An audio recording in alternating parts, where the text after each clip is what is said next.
I'm delighted to be joined today by Dr. Colin French, who I'm going to pass you to in a short while, and Courtenay Smale, who's also going to be talking today. And welcome to this new project, the Cornwall Morphology and Drawing Centre. It's really an exciting new venture for me and all those who've been involved so far.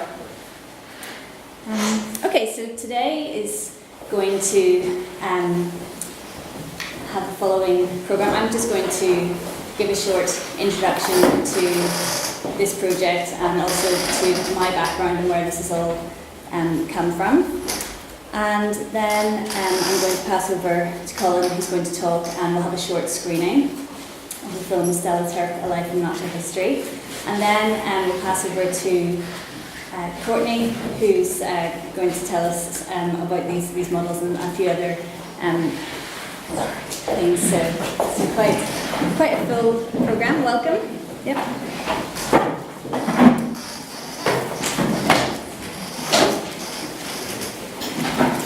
Okay. So I'm Gemma Anderson, and I'll just give you a little background on where I'm coming from. So I am from Belfast, Northern Ireland. I arrived in Cornwall in 2002 to study fine art at Falmouth. And then I went to the Royal College of Art in 2005 until 2007. And then I am now Associate Lecturer of Drawing and finishing a PhD at Falmouth University. So in terms of my art and the kind of background of thinking and subject, there's, I suppose, a very strong thread running through what I've been doing, and that's a real focus on the study of form. So I've been really interested in, at school I was really interested in human anatomy and life drawing and plant morphology, and then in Falmouth I was, particularly interested in the plant diversity here and really used drawing as my way to investigate these questions of form that I had. When I went to the Royal College, I started to work with museum collections, the Natural History Museum, Kew Gardens and University College London. And so I started to work with scientific objects, and I was really, again, kind of curious about natural form. What are the kinds of, what's the kind of diversity of forms and symmetries that exist in across the animal, the mineral and the vegetable, and consistent was my approach through drawing to these kind of questions that I was developing. And what's been important alongside working with museums and collections is working in the field. So when I was studying fine art here, I was always trying to get out and explore, especially plants in location, and this kind of interest in fieldwork has led to lots of residencies. So I've been very fortunate to do residencies in places like the Galapagos Islands and Newfoundland and lots of different countries between finishing at the Royal College and coming back to do a PhD.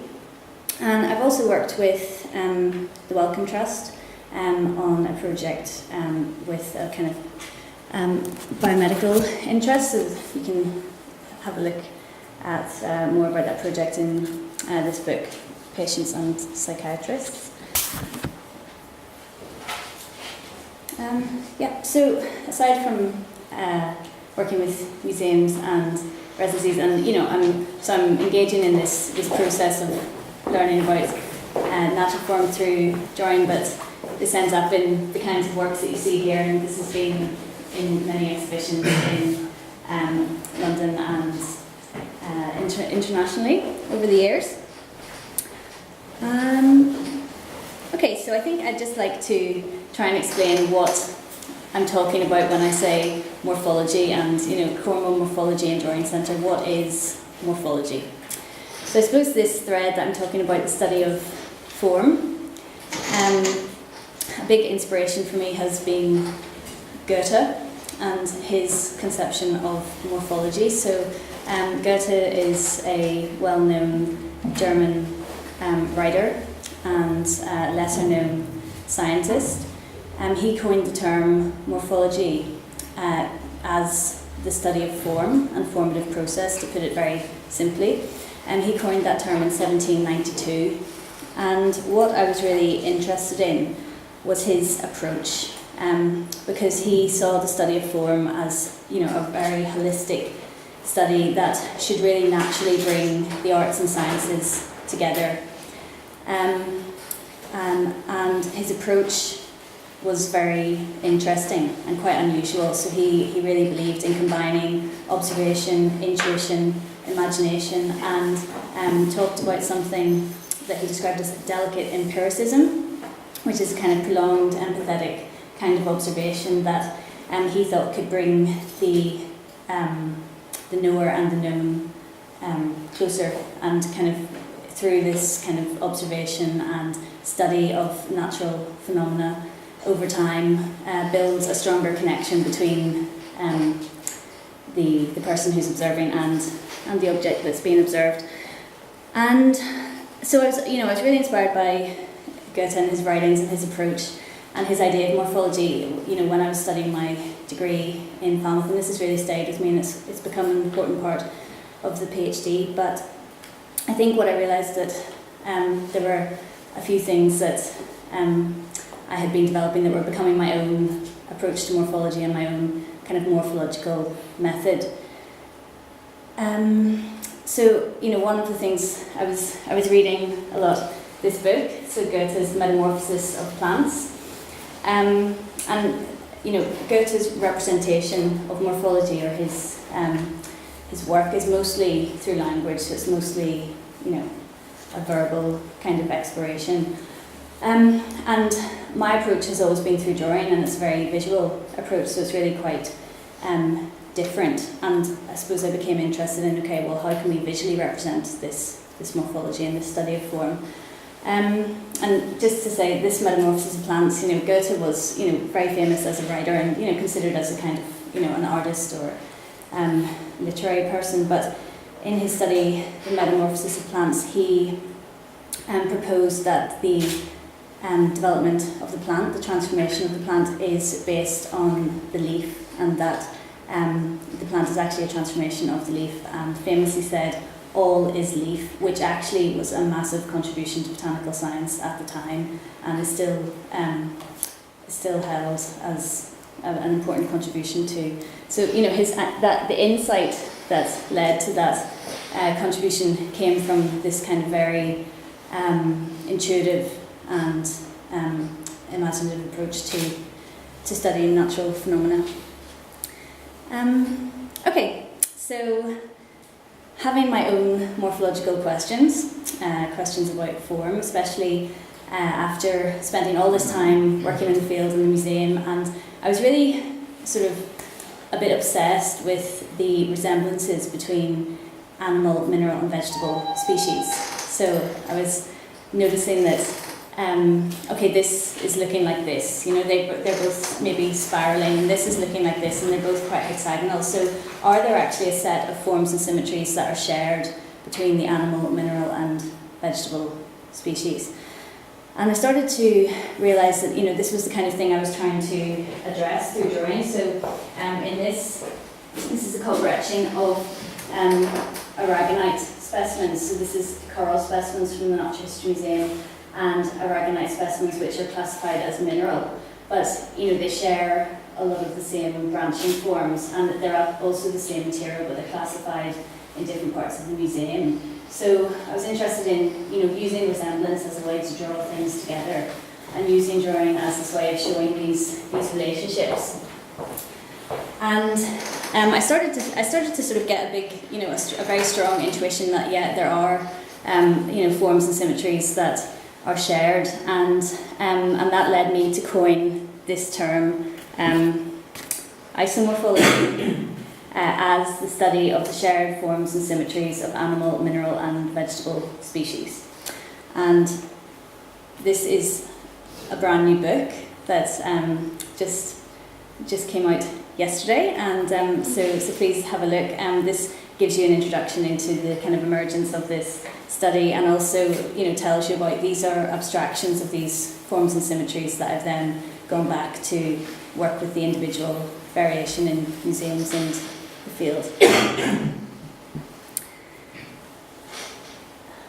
Okay, so having my own morphological questions and working on this kind of study of form and symmetry, naturally required that I work with scientists and museums and scientific institutions, because these questions can't be answered in isolation. In order for me to find out, where the spiraling forms in animal specimens are, I have to go and talk to zoologists, and I have to go into those collections, and I have to bring my own questions to scientists and to quite a wide range of people. So I've been building collaborations now with natural scientists and mathematicians since my time at the Royal College, and this has allowed me to also learn about the kinds of questions that scientists are asking and the way that they approach these questions, and to then start to compare. Okay, well, this is how I'm asking my questions, and I'm using drawing as a way to ask these questions. And I can understand that the questions I'm asking are quite different to scientific questions, but they're quite often not a million miles away, or and they're also not irrelevant. So this has kind of brought up a lot of interesting discussions, and I really enjoy bringing these questions to scientists, and I also enjoyed talking to them about their questions. And I suppose one of the things that has been, a kind of interesting thing to experience and to learn is that, in this process, drawing has also functioned as a really important method of communication between myself and scientists in natural science and mathematics. And a lot of the time, a lot of the scientists that I've been working with don't actually use drawing in their practice anymore, even though they would quite often like to, and they do appreciate the value of drawing. It's something that has really sort of shifted and fallen out of practice because of the emergence of new technologies of representation and imaging, so digital technologies, scanning electron microscopes, DNA sequencing. There are so many different ways that we can describe and know these kind of scientific objects or natural phenomena that actually drawing has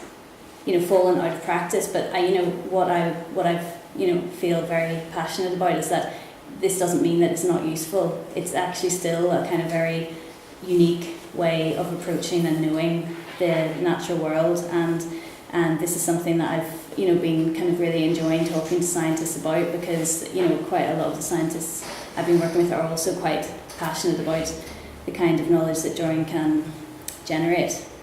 I mean, if you're at the Naturalist Museum now and you're a zoologist, the likelihood is you'll work with your collection, and you might use microscopy, and you might use some lab techniques and digital imagery, but it's quite unlikely that you will draw what you know. And if you think about it, no matter how many ways you're approaching a subject, if you're not drawing it, there might be something missing.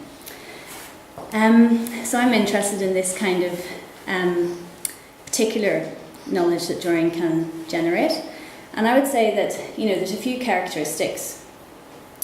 One is drawing has a kind of unique ability to select important information. So if I look at a plant or an anatomical specimen, I can select the kind of structure or morphological information that I want to describe, and then I can show that to somebody else. So immediately you can employ this kind of selection, and you can identify a kind of form or a morphology that might not necessarily be immediately visible. The ability to compare what you observe. So I think one of the great things about observational drawing especially is that your observation is building all the time, so everything that you observe adds value to the things that you've previously observed. Each time you're looking at a new form, you can compare it then to anything you've drawn in the past, and you recall things that you've drawn in the past, and this kind of collective experience of drawing and observation means that actually the ability to compare what you're looking at is really enhanced, and also just to compare what you're observing and what you're drawing, you know, what you see and what you know, is really helpful. And I think, you know, the lack of mediation, it's just you with your observational skills and the thing that you're trying to draw. So this lack of mediation can actually really cultivate a connection to what it is, and that can actually generate a kind of empathy and a care about the natural world, which I think is really important. So drawing can actually be a form of connection, which I think is sometimes overlooked. Okay, so one of the things I've been doing in my PhD, which is a practice-based PhD, and the questions I'm asking emerged from drawing practice, and in return I'm answering them through drawing practice. And in order to see if this kind of, you know, these ideas and this kind of approach communicates and means anything to other people, I've been developing lots of workshops.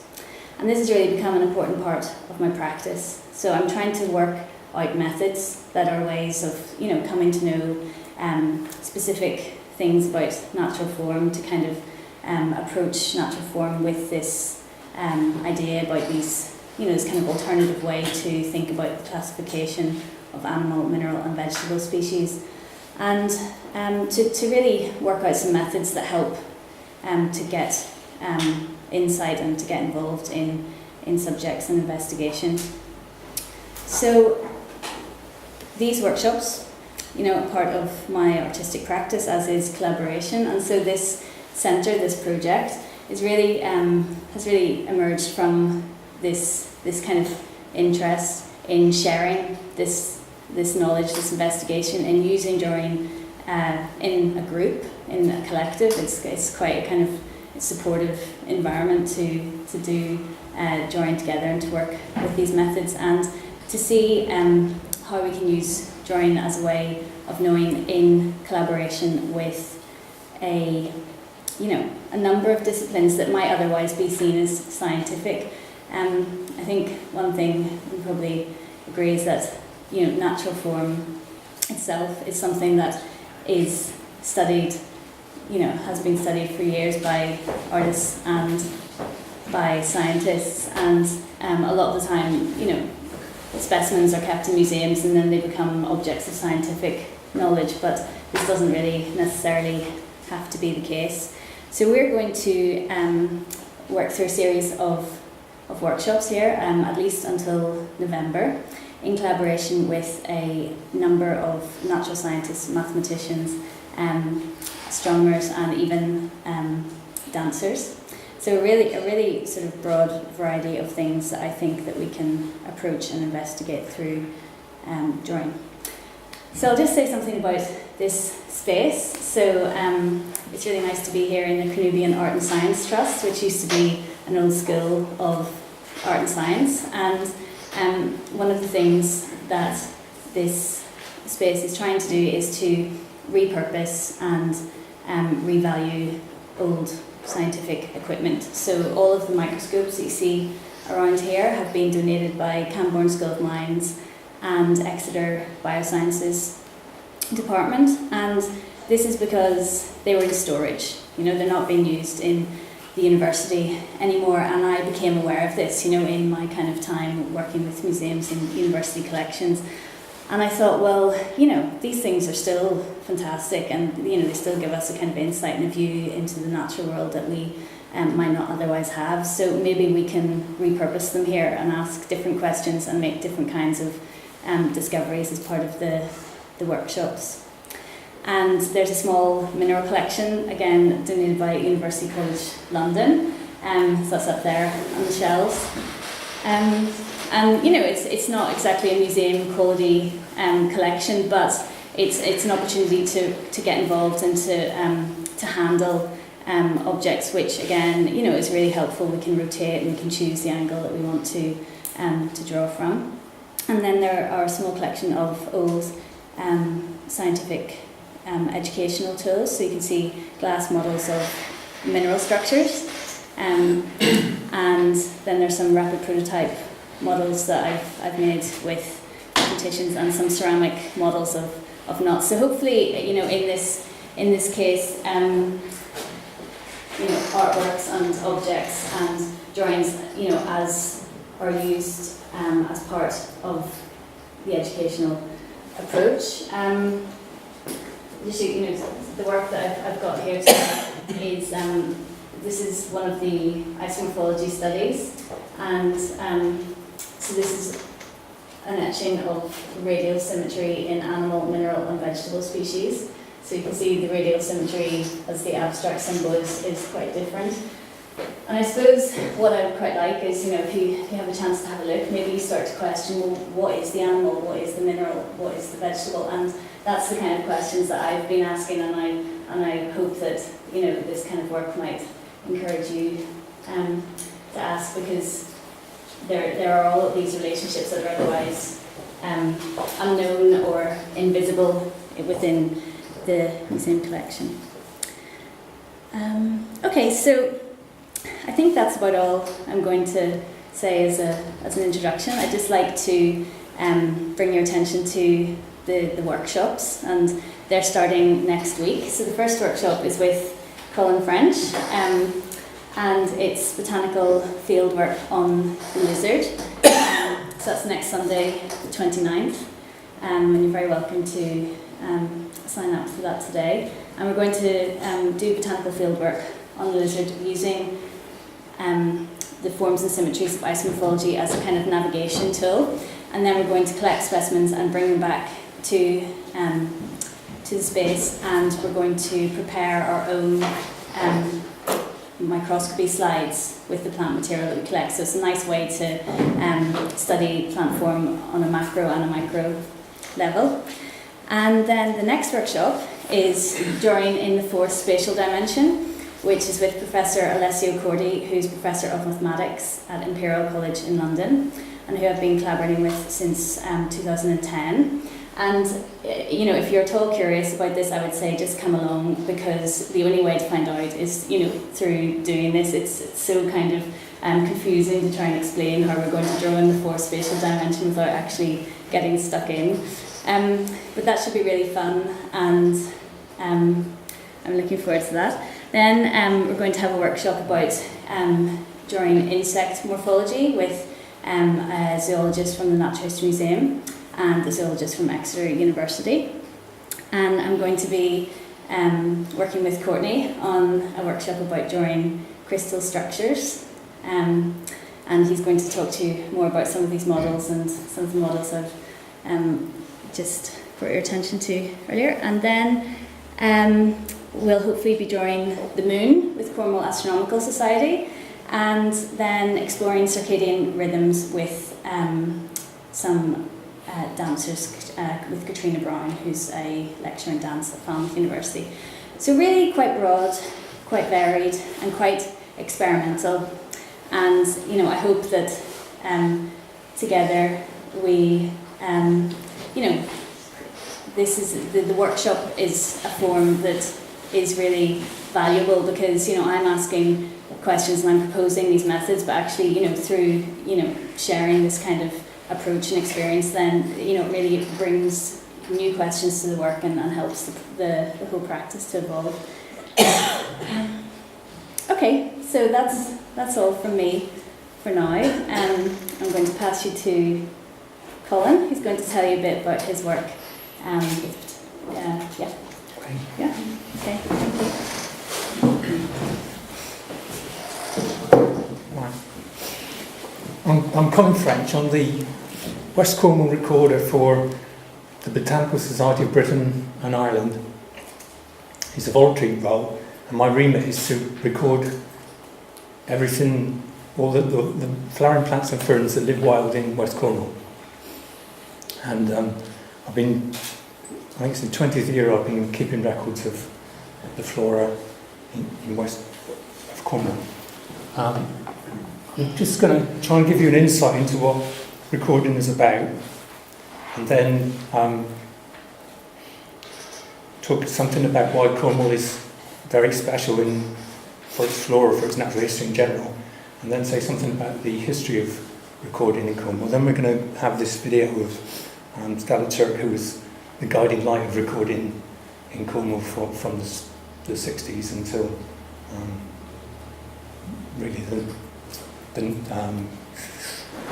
1996. She's actually 90 next week, so I've got a birthday party to go to. Anyway, I picked this grass up, this very scrappy looking piece of grass, 3 doors away from where I live in Camborne this morning. I thought I'd go through the process of just adding that as a record to the database. I just have to sit down for this. This, I'll explain about this database later, but this is what I've developed over the last 25 years to record everything that we have in Cornwall. And you can, at the moment, it just shows you a plant called the Cornish ramping fumitory. I've called it that because that's its world distribution. It's found nowhere else in the world, but West Cornwall really. Anyway, I'll just go through the process of adding this record.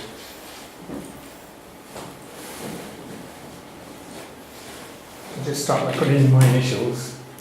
There's actually 19,000 people have contributed records to the database, and there's only one that's got my initials. That's why. As with any record, you need to put in its grid reference. So we need to know who recorded it and where it was recorded. So I used a GPS this morning to find that.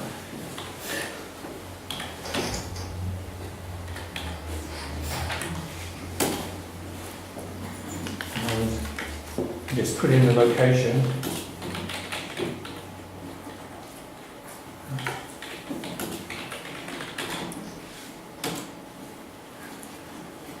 And just to show you where it was.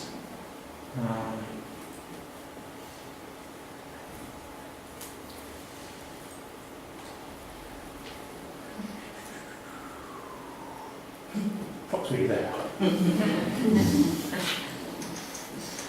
And today's date, and that's the bare minimum of information I can put in about this. So that's basically the biological record, apart from the species. And it's very important that you accurately determine what species it is. This is called water bend. That's what happened there. Oh, sorry, I know what's happening. What it's done is it's made a list of all the plants that have been recorded within that 1 kilometre square. And as it's where I live, you can see there's lots of them. And I can find it on the...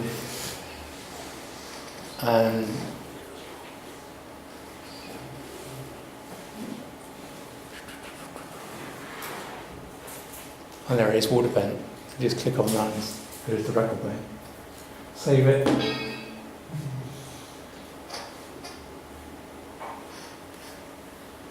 And that's where it's come from.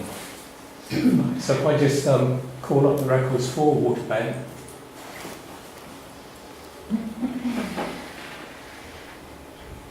and you see there's 558 records in total for Cornwall. And although it doesn't look very impressive now, but when it's nice and fresh, it's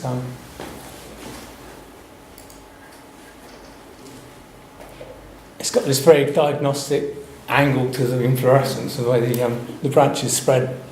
But it's the very first record in Cornwall was Falmouth Docks in 1907, and it was also found at Par Harbour and Charleston. So it's a plant that was found at the dockyards on the southern coast, and that's because it's not native to Britain. That was the first. It was brought in with the ships that arrived at the docks. And if I just animate its history in Cornwall, so in the 1900s you can see it's at Falmouth, 1910s nothing really has changed, 1920s you can see at Par and St Ives, 1930s there's nothing, 1940s there's no more increase, 1950s, 1960s just a few more appearing, 1980s, a couple more. 1990s, a big spread around St Austell. And then in the last 2 decades, it's gone crazy. And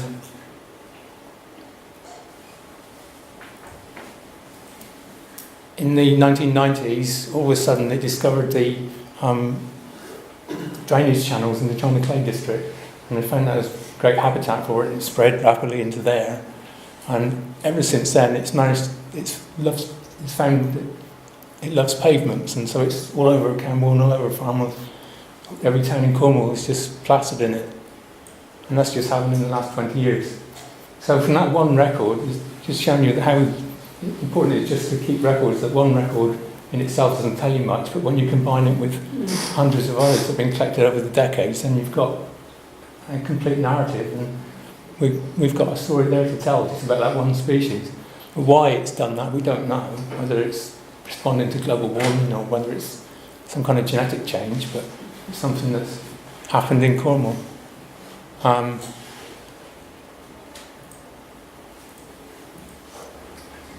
And similarly, it's doing the same in London. At the moment, it's going crazy in London. So that's a Mediterranean species that's spreading north and is going crazy at the moment. So that's one record. On the database, there's actually 3,268,000 records that have been computerised since 1989. And it covers 26,500 different species, so it's not just plants, it's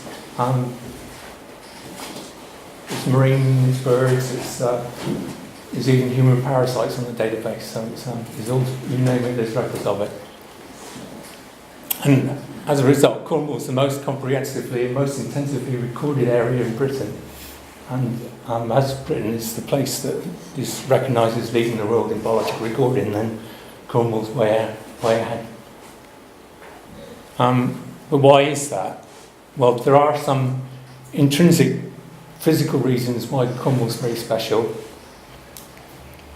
One of which is the underlying geology, which is quite complex, and it very neatly divides Cornwall up into small compartments, each of which is fairly distinctive, and it carries its own flora.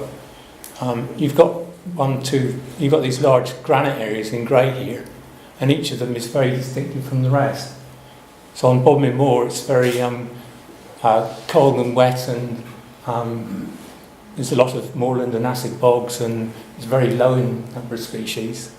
Whereas in the China Clay district, it's been so turned over for China Clay that the natural flora is completely gone, and you've got a very different, unique flora to the China Clay industry.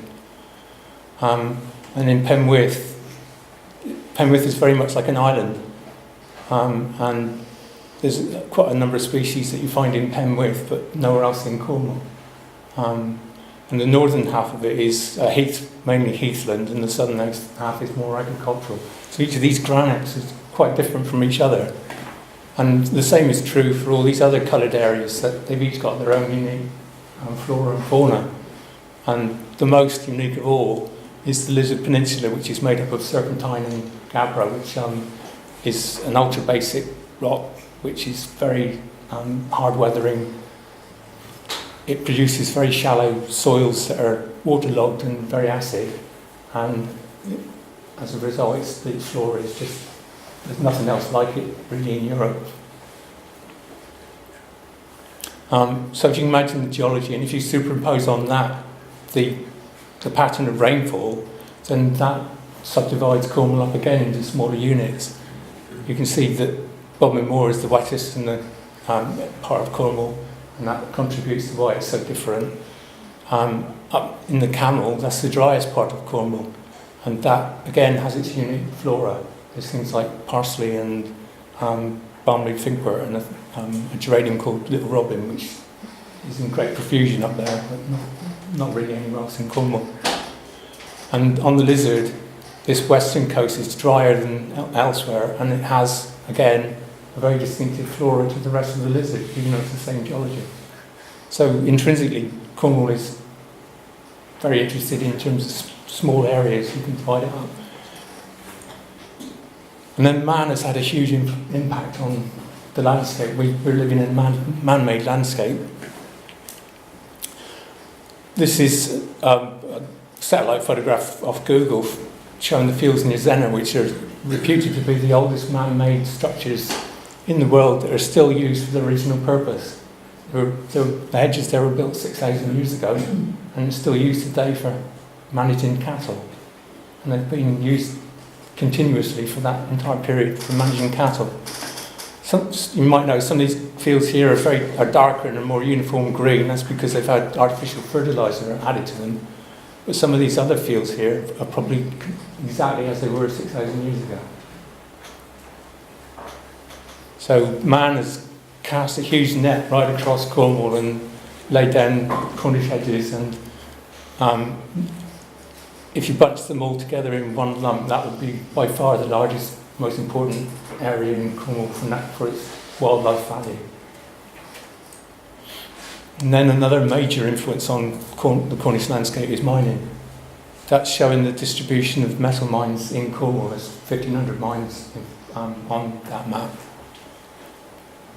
In total, there has been about 6,000 mines in Cornwall. That's mining tin, copper, lead, silver, zinc, iron, antimony, uranium. There's all sorts of things that are being mined in Cornwall. And it's had a huge impact over the surface with all the heavy metals that have been brought to the surface and left on the surface of the Cornish landscape. And it's changed the flora of quite large areas. That's just one plant, which is really a plant you should only find on the cliffs in Cornwall. It's adapted to living in an environment where it's very exposed, the soils are very shallow, there's not much competition from other plants, and there's lots of chemicals being thrown at it all the time from the sea. So that's, in many respects, very similar to what you have on a mine site, where the soils are shallow, there's not much in the way of nutrients there, and there's lots of chemicals in the soil, which it's well adapted to. So that's why this plant has colonised large areas inland where it shouldn't be. So the mining man has had a huge impact on the wildlife in Cornwall. Another major factor why Cornwall's important for the study of wildlife is we've got a very long history of eminent naturalists who've lived in Cornwall and studied it. These are just a few examples. William Borlase, he wasn't a particularly good naturalist, but he wrote a huge amount in the 1770s and so on, or 1780s, 1790s, on natural history in its widest sense. So it included archaeology and mining and folklore and so on. He was really one of the earliest to write about natural history in Cornwall. But John Stackhouse, he belonged to the Pendarvis family in Camborne that made millions out of the copper mining industry. He didn't have any need to work, so he's devoted his life to the study of seaweed. He built a house down near Pernuthnoe, which is called Acton Castle, which is now a hotel. But it's the only building in the world that was reputedly built just for the study of seaweed. In his day, he was the world authority, and down there there's a cove, it's called Stackhouse Cove, which is named after him. John Rolfes, in the century before last, in the 1879 he wrote a Flora of West Cornwall, a 9-volume Flora of West Cornwall, which was never actually published, but he was an extraordinary naturalist, studied microscopic algae and fungi and liverworts and mosses, and it's truly amazing what he was able to master, and there's quite a few species that have been named after him. And then here you've got Jonathan Couch, who was the first person to really study fish in Britain, and he wrote this 4-volume history of British fishes, beautifully illustrated, and all the paintings are hand painted. So he was a doctor in Polperra who was much more interested in the natural world and obviously in fish. And that's one of his drawings there of Couch's sea bream, so it was named after him, and several fish named after him. But he was one of his descendants, John Couch Adams, discovered Neptune. He was an eminent mathematician, and they were studying Uranus and realised that Uranus wasn't quite following the path it should around the sun. So he did the maths and realised there must be another planet out there, and worked out where it should be. And they told all the observatories around the world to look at that spot at that time, and there it was, Neptune. So, but I couldn't not say something about Charles Alexander Johns, because he was the headmaster of Helston Grammar School, and this used to be Helston Grammar School. And he was an extraordinary botanist. This building was built after his time. School, actually. And then, on the other side of the valley. oh, sorry. Yeah. Yeah. Oh well, he used to be over But it's a there. nice idea. We'll cling to it. Anyway,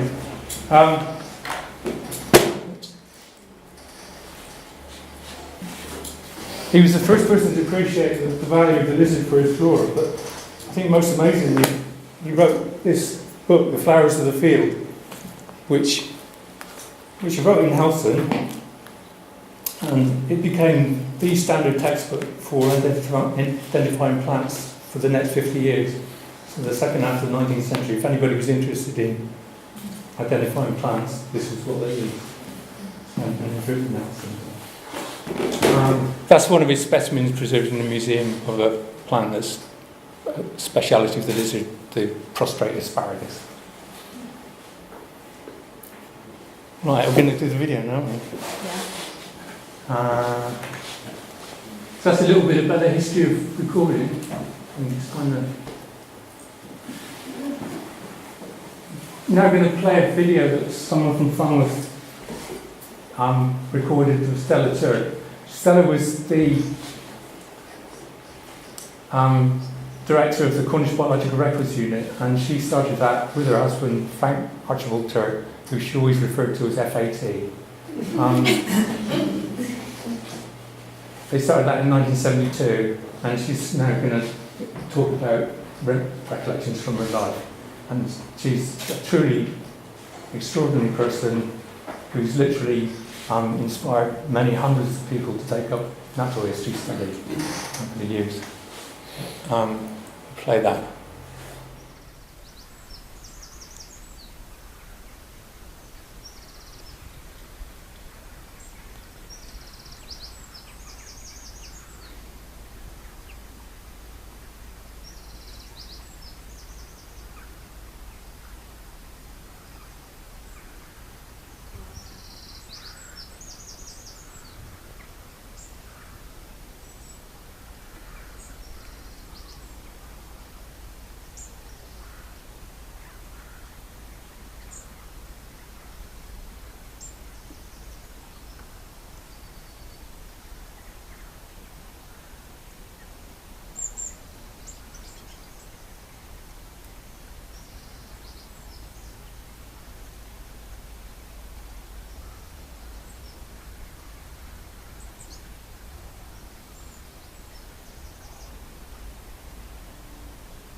Well, I was born very romantically in the Isles of Scilly, as was my younger brother. And I went back there again when I was in my early teens with my parents. And so the Isles of Scilly is obviously very special to me. And I've been over there several times now, did some work in the museum with molluscs and so on. But the Isles of Scilly is where it all began. So that was my beginning. And from there, and came back to Tralee and Tralee Vicarage, and it was there, in these wonderful grounds, that I started my interest in natural history, turning over stones and seeing what was underneath. And I remember there was plenty of space. I remember in the old stables I had a small room which I called my museum room. And in that museum I had it open on the fete day, which was, and I charged people twopence or threepence or something. And I remember one man, I can remember him now, I remember his name, and I was bowled over because he gave me ½ a crown, which was then pretty well a week's wages. And this was meant to the fete money, of course. I didn't pocket it, but ½ a crown to see my little museum, so he must have been impressed.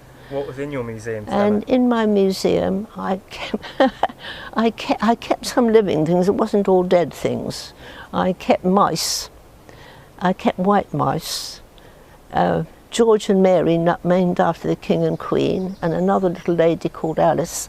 And I think it was my first lesson in the horror of natural history, quite apart from any beauty of it, because I kept looking when George and Mary had babies.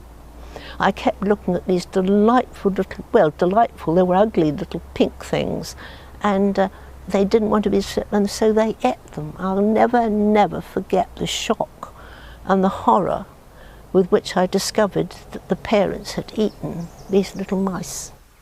So anyway, every day there was something interesting going on. And one time I particularly remember, my parents were bothered, this huge slate kitchen, which you can imagine in an old vicarage, and at night time the cockroaches would come out or come in and run over the floor, and it was dark. And I said, I know what I can do, I'll bring in a hedgehog. And I went out into the wild wood, because we had a wild wood, and picked up a hedgehog and brought it in to meet these I remember it so clearly. It did eat some, but I mean it wouldn't have cured the problem, of course, and then the hedgehog went out in due course. But that, I think, probably epitomises a really wonderful childhood I had. And at that stage, my brother had brought me over and I'd met FAT, Frank Archibald Turk, and he was taking classes in Camborne, and my brother David took me to these classes, and he and his wife stayed as well to the classes. And then Frank was already taking some 2 or 3 people private lessons and here, and so I came down to Shangri-La for the first time, if I recollect correctly. I think it was the end of 1941 or beginning of 1942. And the rest is history. I mean, we married in 1947. And I helped him for a long time with mite work that he was doing, acarology. None of that was paid. Whatever money he had, which was very, very little, was from adult education lectures. £5 for a set of 6 or something of that sort. I mean, all so different from what it is now. And Shangri-La then had no electricity, no running water, and, well, so much has been added since, as in most places it's now, you say, thoroughly civilised. And I think it's extraordinary. I don't know how people ever tell their life story, because there are so many highways and byways going off in all directions and other people involved to influence one. I mean, one never thinks of oneself as influencing anybody else, because you don't think of yourself as an entity. And I suppose, in a way, being human beings, we are social creatures, and we don't really properly exist on our own. We're not only family, but we belong to our own particular, whether it be Cornish or Welsh or just English, whatever it may be, or British. And it's only, as happens with so many people over the years, that it's only excuse me, in looking backwards, that you begin to assess. I mean, talking to you now, you begin to think, well, when did I first become aware of Cornishness and the fact my father's being proud of Cornish? When did it really dawn on me? And do the rest of the family think as I do? Because we've all grown up very, very differently. So there's a lot there for to be contemplated.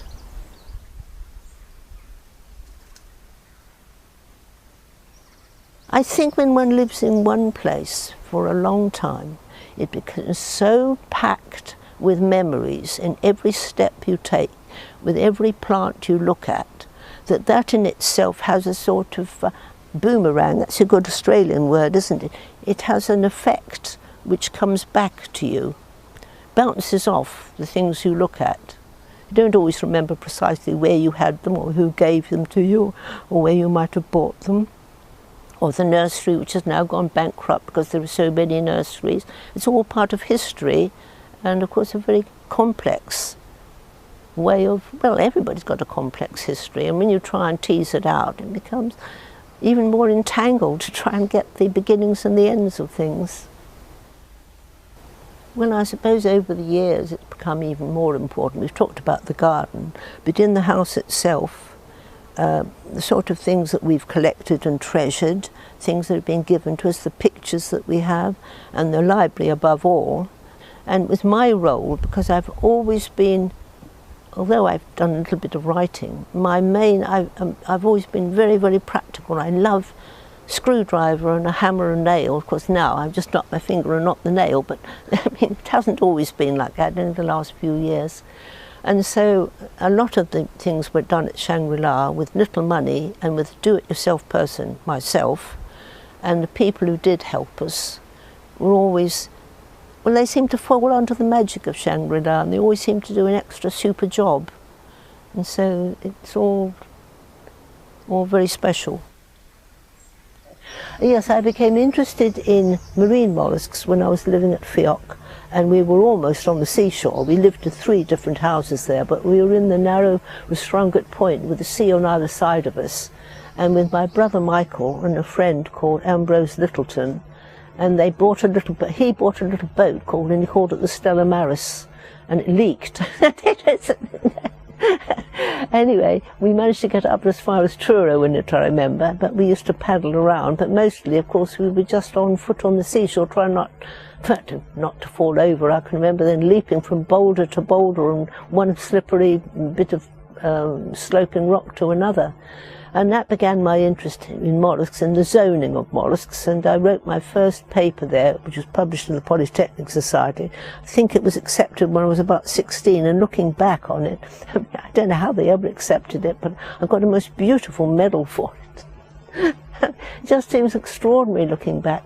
And so from then on, and then I joined, I think other things overtook me, and then later on my interest was renewed and I joined the Conchological Society, and before I knew where I was not in a marine recorder for many years, but that was followed by becoming the president. And of course, whilst I was marine recorder, people sent me collections of shells to name or to check for them from various parts of the British Isles. So one became conversant with other forms, and we realised how lucky we are in Cornwall, because what a great variety we have, owing to the lots of sea and lots of different kinds of rock and lots of different exposure. And we've got a huge number. I think the Helford is probably one of the top places in the whole of Britain for the number of mollusk species.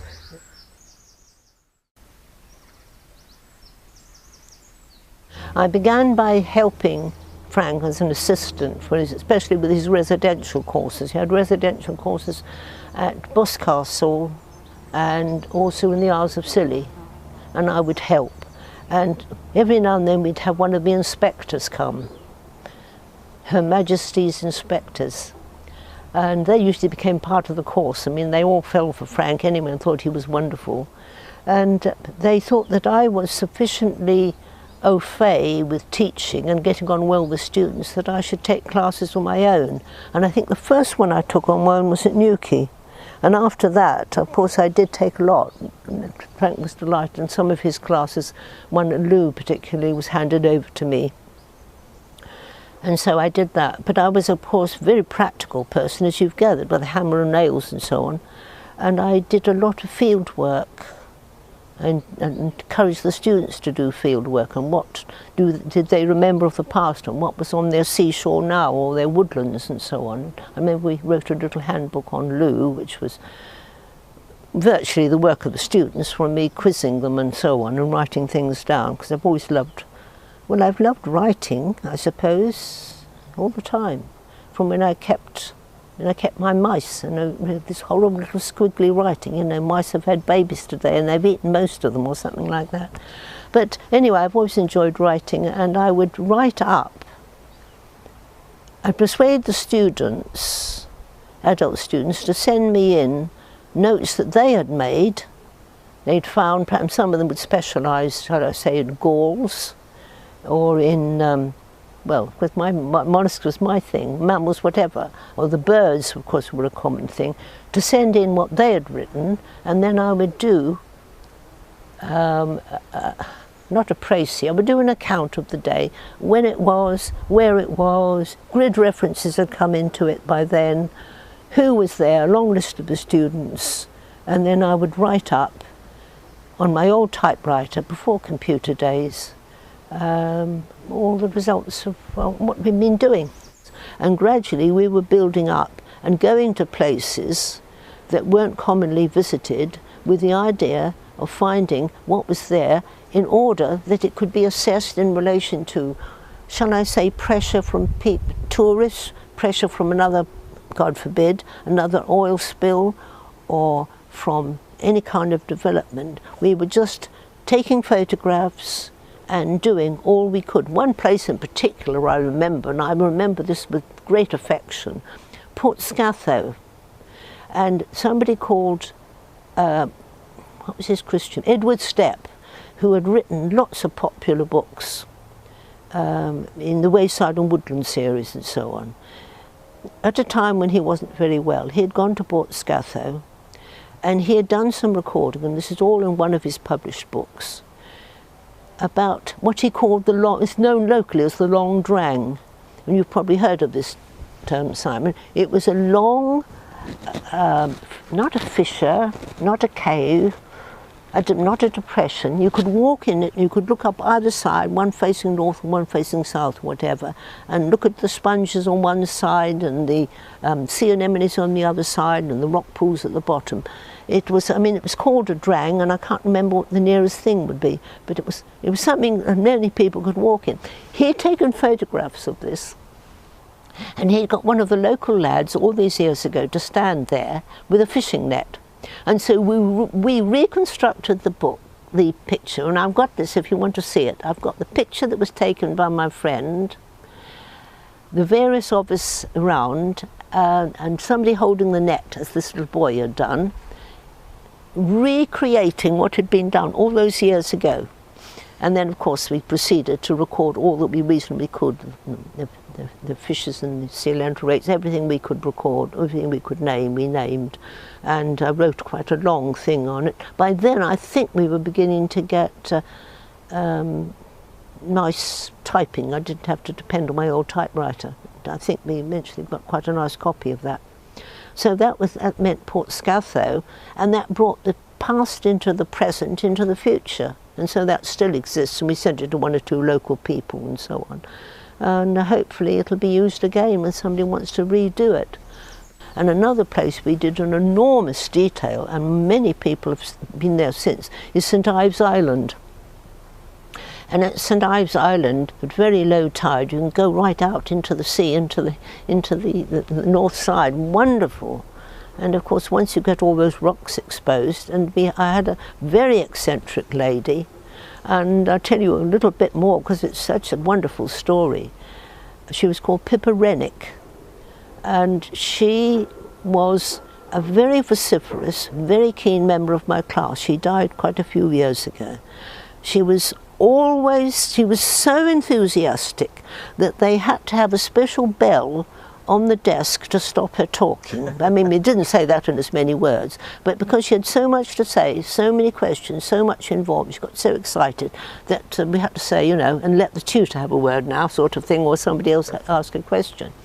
Well, she was found, seen, noted, trying to do what I told them, but doing a transect on the shore. And do you guess what she was using? She, very ingenious, she got a roll of toilet paper. And she was writing on the toilet paper, probably every sheet, I wouldn't know, what she found. A very ingenious way of doing it, but how eccentric, and of course the wind was blowing. And so she was seen there with the toilet probably wrapping around herself, trying to do this work on St Ives Island. I've never forgotten the picture it conjured up in my mind, but bless her, she was so keen.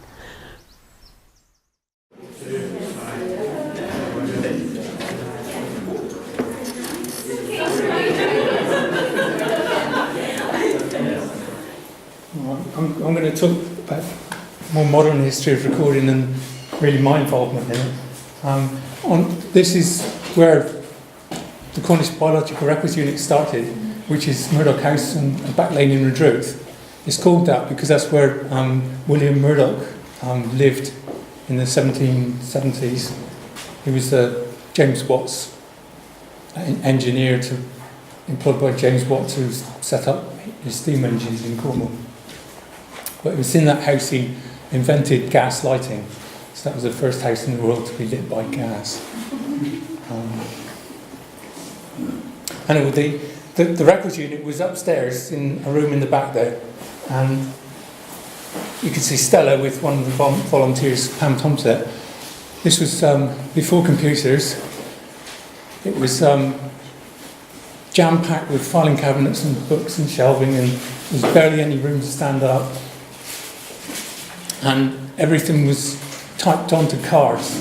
So all the records were typed onto a card index, and every record was actually typed twice because it was they typed it onto a record card and then they typed it into the index card. So and when I arrived there was 100,000 records had been typed onto these card indexes.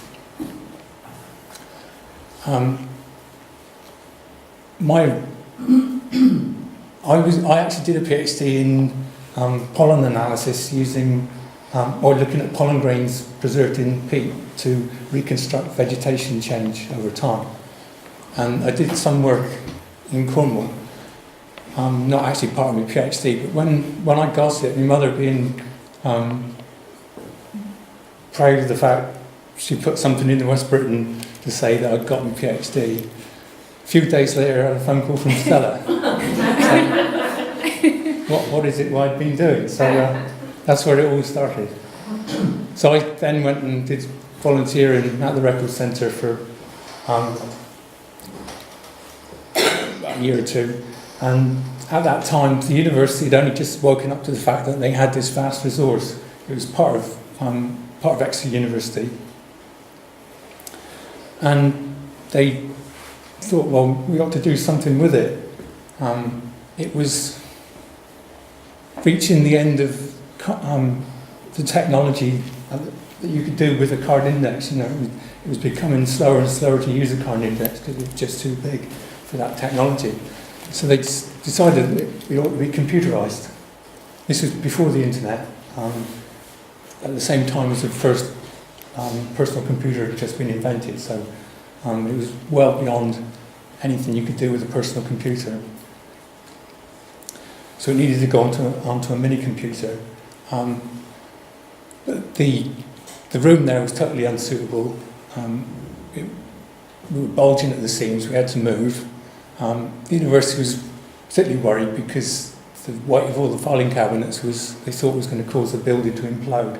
It was, and the other big problem was Redruth, the arson capital of Cornwall. And they left something that's flammable in Redruth.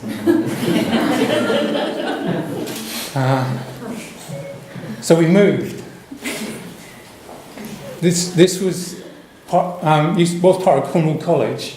Originally it was the power station for the Camborne and Redruth tramway, And then the South West Electricity Board took it over as their headquarters, and then it became part of Cornwall College. And then we moved in and took over the bottom floor. It was much more spacious inside, much more modern, lovely place. Apart from the fact that underneath it was one of the most important copper mines. What do they call it? The Pool Adit ran directly underneath this building, and the radon levels were sky high.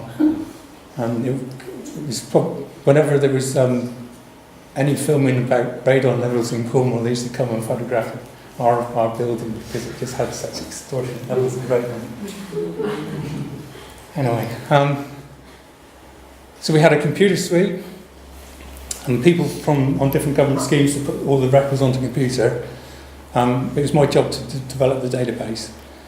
The computer was in Exeter, and this was before the internet, so we had a fibre optic cable from this room right across the campus to the School of Mines, which was then in Campbell.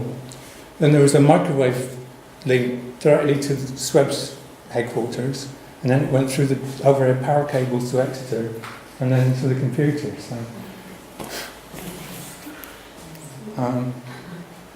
but it worked. It was very efficient.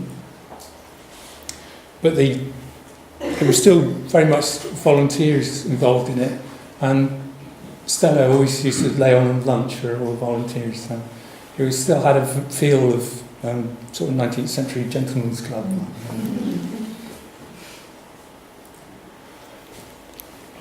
In the spring of 1996, we celebrated the computerisation of the millionth record. We computerised all those records that they had in the filing cabinets, and there was 21,000 species, and that's me, and the Robin Temperson, who was the MEP at the time, actually putting on the millionth record, and it was that fish, which was discovered new to Britain off Loo in 1995.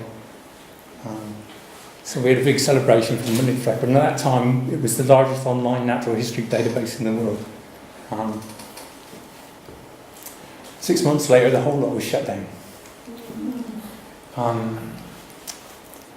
The university kept the computer and the database, but it was fossilised and not managed and just disappeared. All the paper files went to the Wildlife Trust, but luckily I was given permission to download all the data. It took me 3 weeks for the School of Mines to download all that data.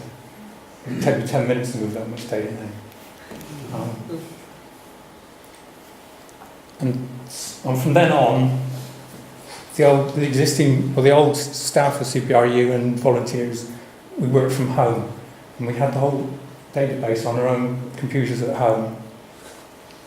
Everyone had a copy of the entire database, and they'd feed their own records in, and then periodically they'd send me what they've done. I'd update my master copy and then send them back. So recording completely changed in Cornwall.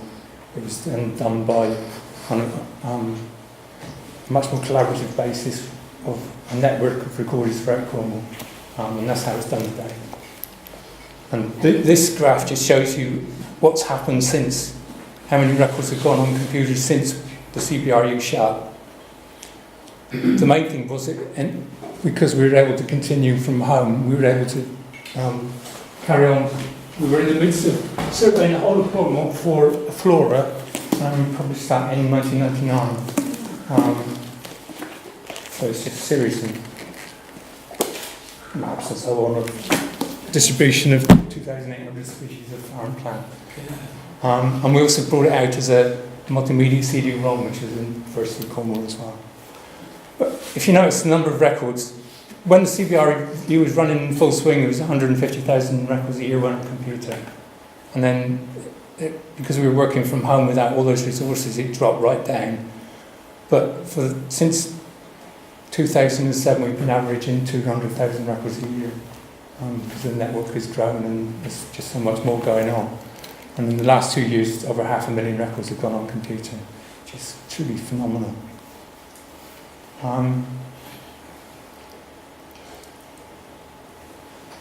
Anyway, what's biological recording got to do with drawing? Well, the most important thing about making a record is you've got to be able to correctly identify whatever it is, the plant or the animal you're dealing with. And all the books to do with the identification of plants and so on use drawings. Photographs are not at all suitable. You just can't pick out the details you want from a photograph, which with a drawing you can draw the separate parts, picking out the key details and highlighting exactly what it is you need to be able to identify the plant.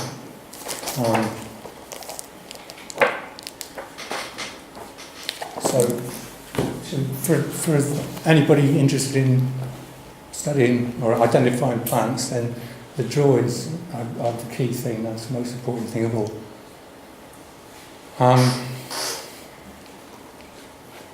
Unfortunately, it's a dying art.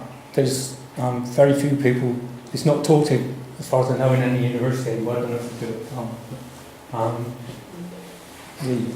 The techniques needed to actually draw plants properly is just not taught anymore. Well, there's two places. So at Kew Gardens, you do a botanical illustration course, and at Eden, the Florilegium Society. But that's really about it in the UK. So apart from and yet there is a demand because there's dozens and dozens of books brought out every year.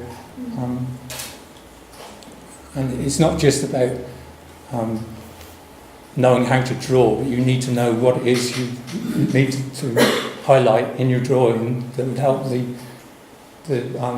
botanist to be able to properly identify the plant. So you need to know, A, that you've got the right species, and the critical characters need to be highlighted to help people to use it.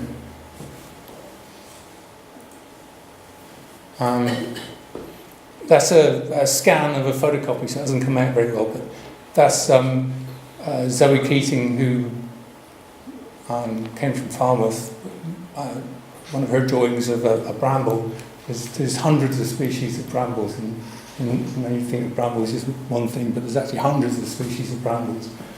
And that's one that's called Rubus cornubiensis, because it's one that's specific to Cornwall. But the drawing shows the different parts of the plant you need to look at to be able to separate that from any other bramble. On the right hand side there's two spurries, pink coloured spurries that often grow together, and from a photograph you just can't tell which is which. But from a drawing, on this one you can see the flowers are on either side of the stem, and at the top one they're all on one side and it sort of curls round. So you can pick out that character in a drawing. Very often you just don't see it in the photograph.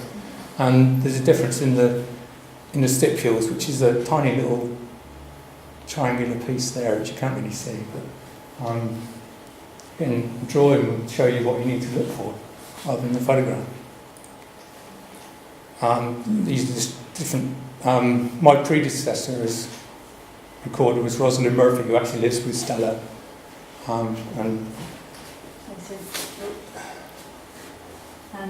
This is one of her drawings that she's very kindly loaned today, which is over here. You can have a more detailed look.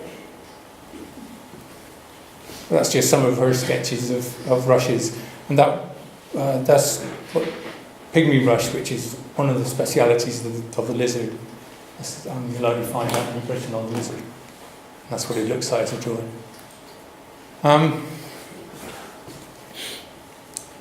In the lead up to today, I've been thinking about what it is I actually do when I'm in the field, trying to identify plants. There's 3,200 species of flower and plant that have been recorded in Cornwall. And you can't carry the identification books out in the field. It's like Great Britain you're having your reflection. So you need to learn how to identify them, keep that in your mind rather than having to refer to the books. And I've been doing it for 20 years now, and I think I can I can identify about 60% of the plants now without having to refer to the book. But when I'm out in the field and I'm actually looking at plants, I'm identifying them by characters I've sort of learnt myself, and which are not necessarily part of the keys from the identification book. So you don't tend to follow the same pattern of understanding as you're told to in the books, and you tend to use characters like the flower colour, which is never referred to really in here, because one person's pink is another person's red, you know. So you can't really describe colour in books, but it's so important in the field as you get to know the plants. So very often I'll know what a plant is by just a few characters, like its colour or the overall shape of it, is the number of petals, or the symmetry of the flower, or what else it's growing with, or what habitat it is found in, rather than the finer characters that you need to know to actually separate it, that you would find in all these identification books. So bearing that in mind, I thought perhaps I could develop some kind of identification key electronically using characters where you just see a few characters from the plant in the field, put it in the computer, and it'll roughly tell you what the plant is. So what I've done, behind this, there's like a huge spreadsheet with 3,200 species on one axis and hundreds of different plants on the other axis. And then that's shown on the screen here. So you've got flower symmetry there, and leaf shape, and leaf arrangement, and colours, and all that sort of thing. So if you just choose one, so I've just chosen plant that's matte, or is something that's creeping along the ground, and of the 3,000 there's 60 of those. And it's got pink flowers, which brings it down to 17. And then you can see have a look to see what those 17 are. If I've got a drawing, then it'll show you the drawings. If I haven't, it'll show you a photograph, and if I haven't got either, you'll get a lump of granite. But, if you click on one of the drawings, then you can see in more detail and decide is that what you think it is, or it's close to that, so you can pick it from the book. And then you can then look in more detail at it, see where it's been found in Cornwall, what's been written about it, some more photographs and a bit more information about identifying it. So I started that a month ago as the lead up to today, and really what I'm hoping that the group will do is sort of bring fresh ideas and an artist's perspective as to what they're looking at, and especially this notion of artist morphology, looking at form and categorising plants in a different way, and perhaps I can incorporate that in the identification guide and get some kind of something innovative out of it that would be genuinely useful to help people identify plants in the field. So that's something that I'm hoping is going to come out of this group as we develop. Oh yes, there's other information behind there you can pull upon. But anyway, the most important thing is to get outside in the sunshine and look for plants. And in Cornwall we've got a botanical Cornwall group, which is about 70 or 80 members, and last year we had 24 meetings out in the countryside. Not all sunny like that. But that was the rare plant hunt we did on the lizard, and that's some of the extremely rare clover we were looking for.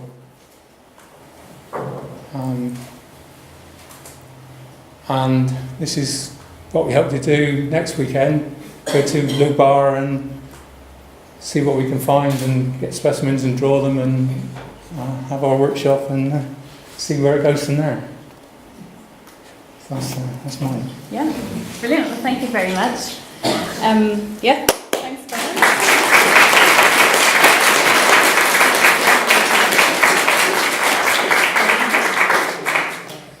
Okay, so just say, I met Colin through going on one of the fieldwork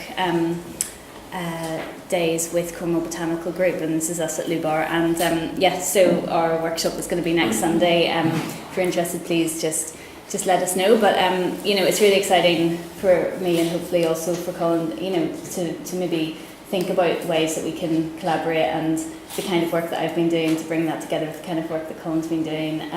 It's really exciting. So so now we're going to move on to something slightly different. We're going to talk about minerals and crystal structures. So I'm going to introduce, this is Courtenay Smale. Do you want to come up?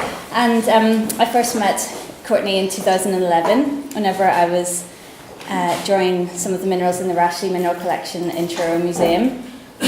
And Courtenay has a kind of vast mineralogical knowledge, and really helped me to get to know some different aspects of the kind of mineral study that I was involved in, but also introduced me to the mineral collection at Cahirs Castle. And Courtenay also has his own very interesting mineral collection that he very kindly let me draw some of the specimens. So I'll pass over to you. Thank you. Thank you, Gemma. I'm sure we all want to know, did you eat that fish? No? It's in a museum. Okay. A very quick word on my background. I had a schoolboy interest in minerals, I suppose, at the age of 6 or 7. That eventually led to me becoming a student at Camden School of Mines. I graduated from there in *59, and successive to that, I by and large remained in the county. I'm the past president of the Royal Institution of Cornwall, which houses the Philip Rashley collection. I was president of the Royal Geological Society of Cornwall in the 1980s, I think it was. I was president of the Cornish Institute of Mining and Mechanical Engineers, and chairman of the Cornwall Education and Research Trust, which was based at the old Cornwall College site at Poole. So I've been connected with a lot of Cornish organisations throughout my lifetime, but the interest in mineralogy is one that's been with me throughout my life, and crystallography is obviously a big part of that. In the same way that Colin was mentioning various features that you need to recognise to find out what a plant is, we have to use certain physical characteristics to identify minerals as well. And shape is one of the obvious things that one has the first insight into what that mineral is going to be. If we go back a few hundred years, the alchemists of the day, or the chemists of the day, struggled with their big aim in life, which was to convert base metal into gold. They never succeeded. What they probably weren't aware of was that at the same time, around them, nature was doing that transmutation of one metal into another. And of course we know that today is radioactivity, where uranium can be broken down by radioactive decay through all its daughter products like radon and radium, and eventually you get to non-radioactive lead. So all this was happening at the time that the alchemists thought they might be lucky if they could change a base metal like copper into gold. You also had two theories, basic theories of how the earth was made and how the contents of the earth, like minerals, were made. These were known as the Neptunists and the Plutonists. The Neptunists, not surprisingly, believed that everything came from the sea, and the Plutonists considered everything came through volcanic activity. And of course, we've progressed a lot since those days.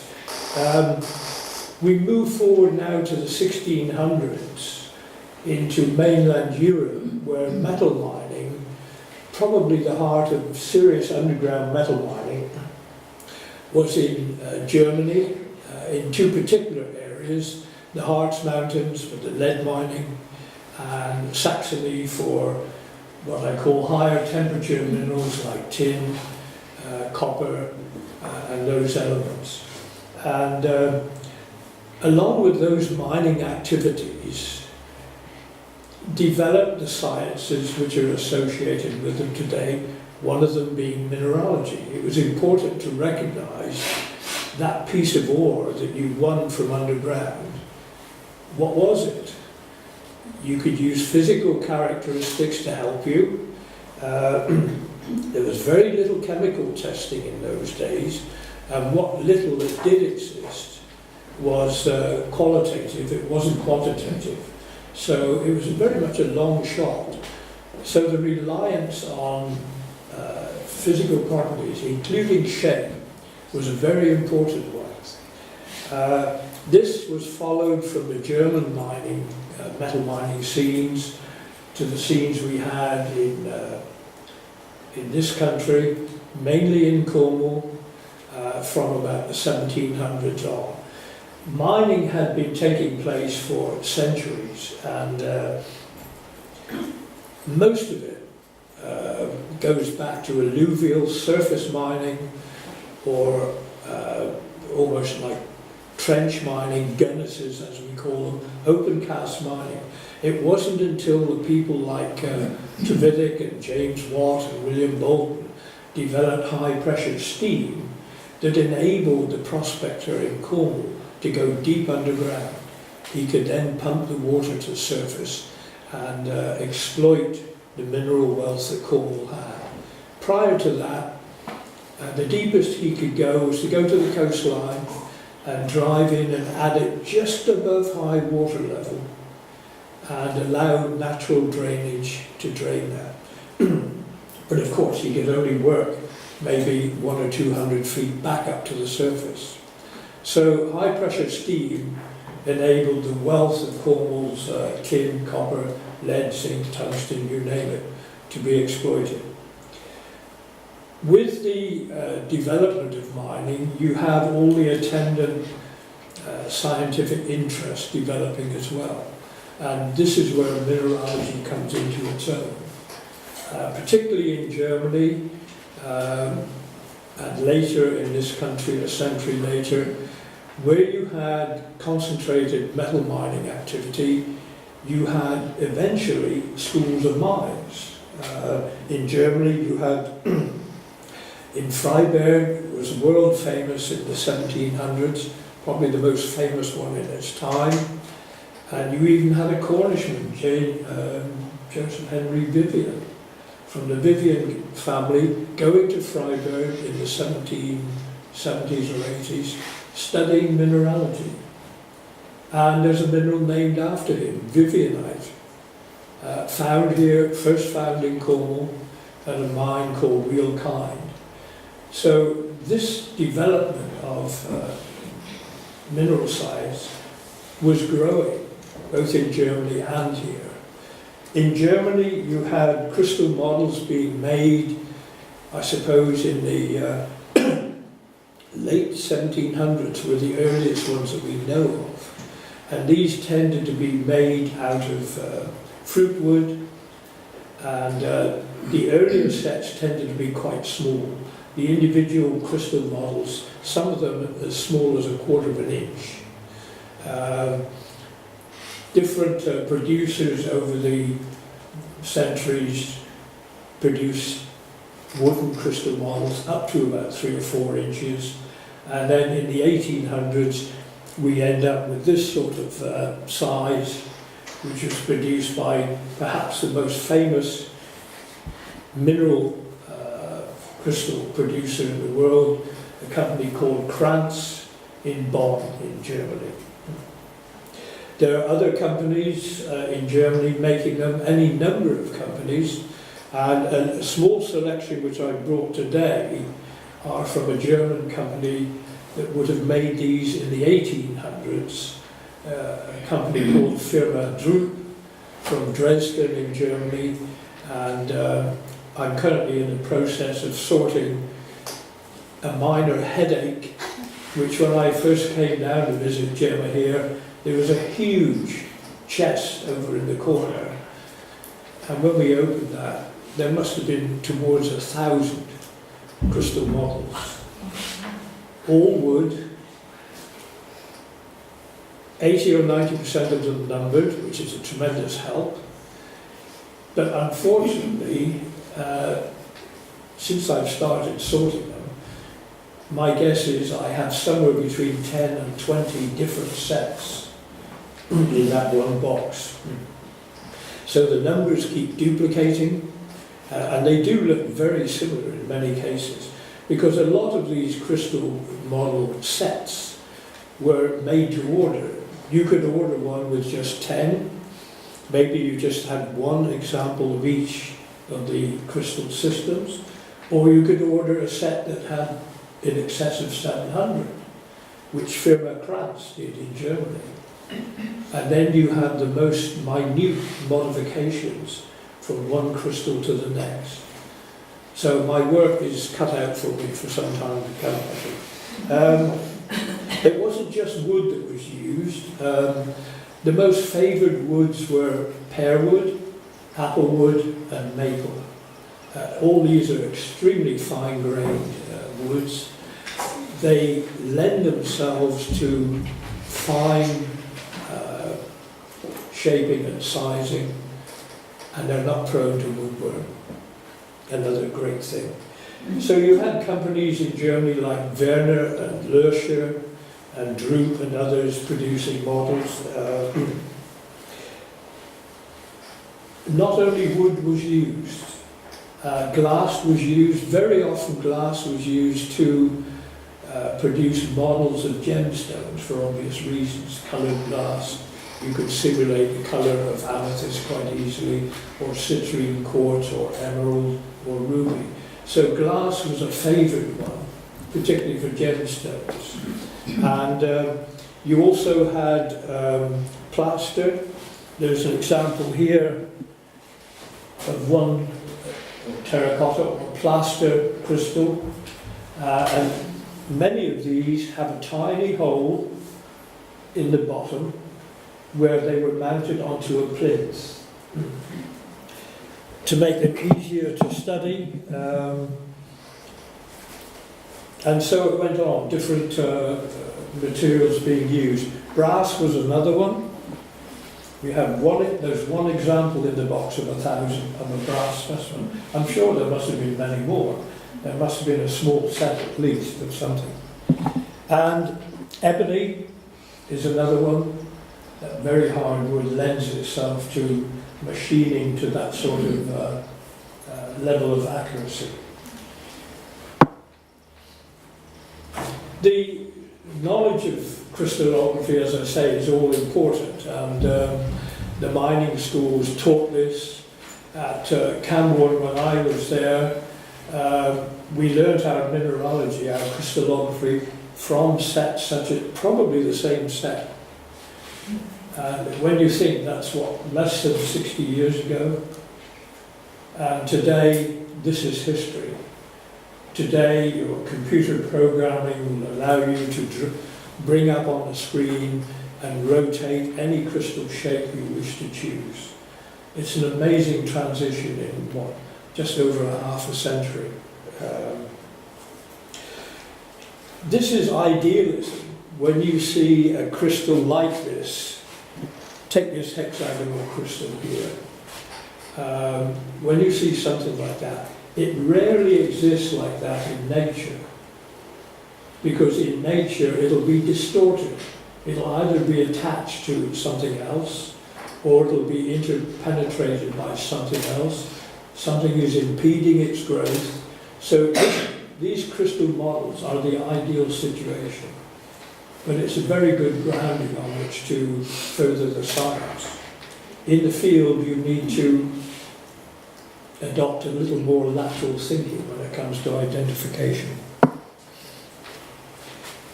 The schools of mines, as I say, were very much instrumental.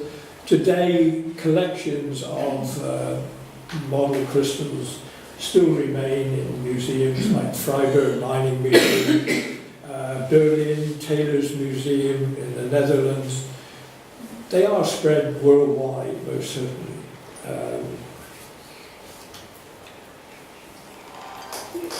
In Cornwall, I suppose the use of mineral identification and then following that, one component only being crystal shape, has been a tremendous asset in order to study the mineral wealth of the county. Cornwall, as most of you will know, is unequalled anywhere else in the British Isles for its mineral wealth. In fact, in copper mineralisation, it's probably unequalled, given its size, unequalled anywhere else in the world. You can put all the metal minerals in the British Isles together from all the remaining counties and countries, and it'll only come to a fraction of what we have in Cornwall. So it's something to appreciate that right under our feet and in our collections here in the county, we have a wealth of information.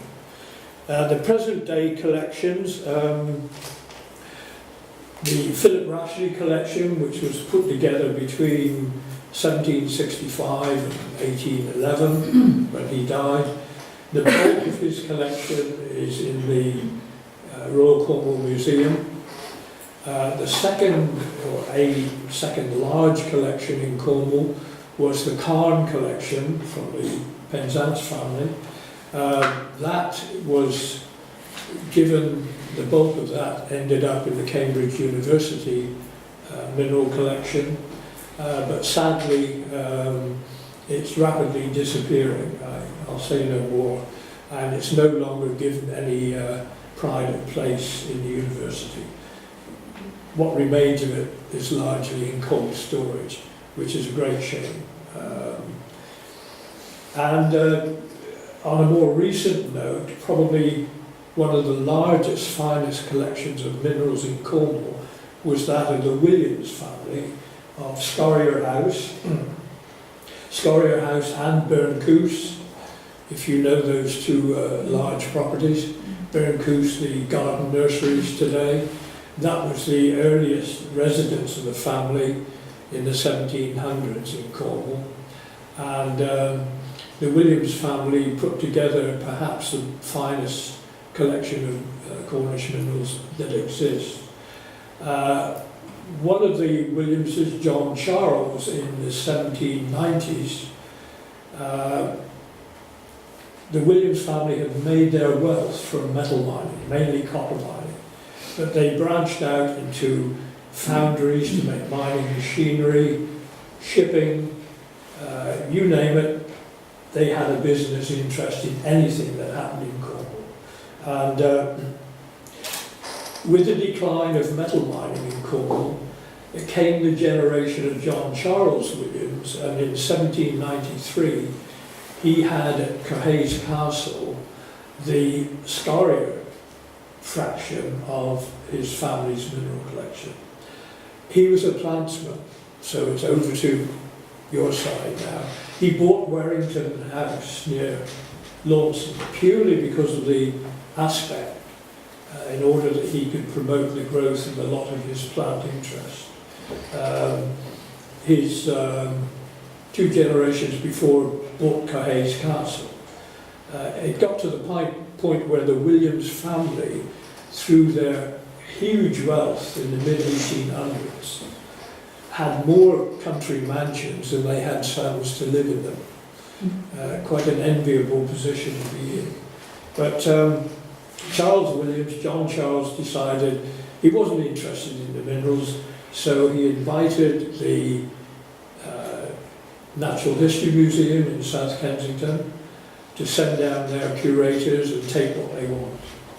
At the same time, he invited the Camborne School of Mines, the Robert Hunt Memorial Museum in Redruth, and the Royal Geological Society of Cornwall. He invited them all to come along and just take what they want.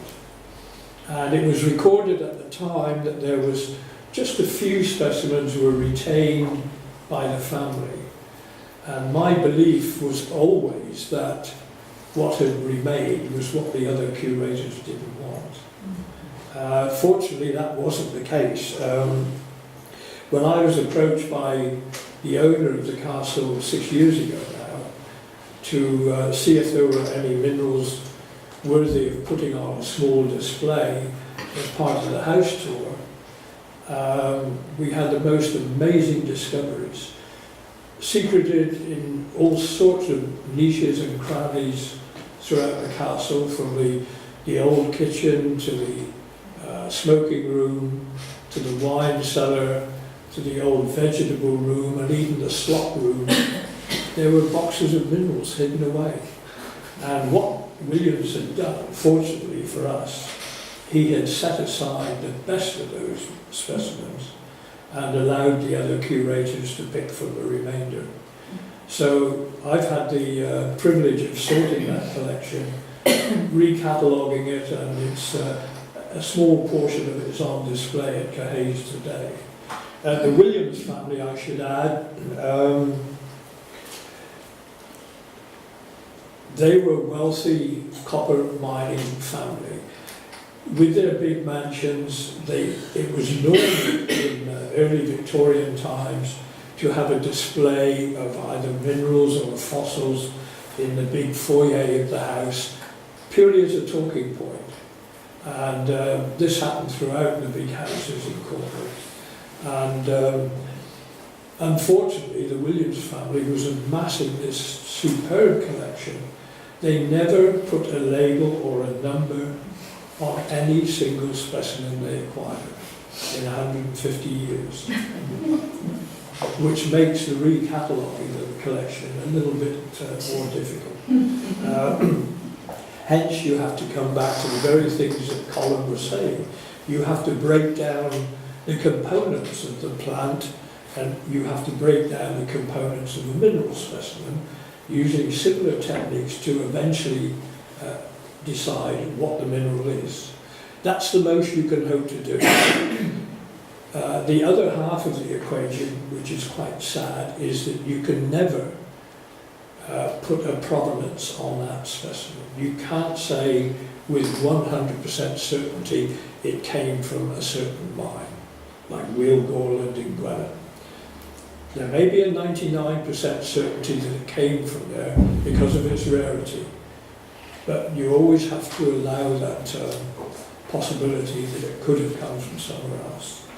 So I'm afraid the Williams collection, most specimens we describe the locality as being circumstantial.